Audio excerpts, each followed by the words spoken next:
नाज़रीन मुकर्रम, इंतहाई दिलचस्प मौजू इल्म और उलमा की फजीलत के हवाला से आका अलैहिस्सलातु वस्सलाम की कसरत से अहादीस मुबारक हैं। बाज़ लोग पूछते हैं कि इल्म वाले अफजल हैं या औलिया इकराम अफजल हैं, यानी कि आबिद अफजल है या आलिम अफजल है।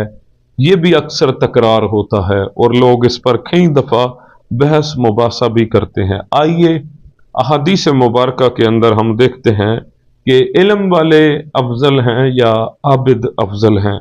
तो आका अलैहिस्सलातु वस्सलाम की हदीस पाक है, हज़रत अबू उमामा बाहिली रदी अल्लाह ताला अन्हो सहाबी रसूल रिवायत करते हैं, तिरमिज़ी शरीफ के अंदर हदीस पाक है। काला ज़ुकिर अल रसूलुल्लाह सल्लल्लाहु अलैहि वसल्लम रजुलान, कि वो रिवायत करते हैं कि हुज़ूर नबी अकरम सल्लल्लाहु अलैहि वसल्लम के सामने दो आदमियों का जिक्र किया गया, और अहदुहुमा आबिदुन वल आखरु आलिमुन, जिनमें से एक आबिद था और दूसरा आलिम था। यानी दो आदमियों का जिक्र किया गया, एक आलिम का जिक्र किया गया, एक आबिद का जिक्र किया गया।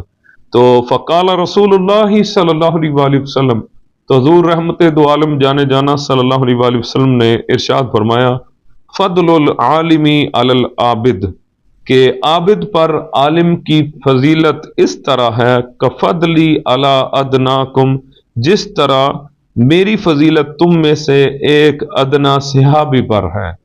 यानी आका अलैहिस्सलातु वस्सलाम की फजीलत का आप अंदाज़ा लगा सकते हैं कि कितनी बड़ी फजीलत है। तो आका अलैहिस्सलातु वस्सलाम ने फरमाया, आबिद पर आलिम की फजीलत इस तरह है जिस तरह मेरी फजीलत तुम में से एक अदना सहाबी पर है।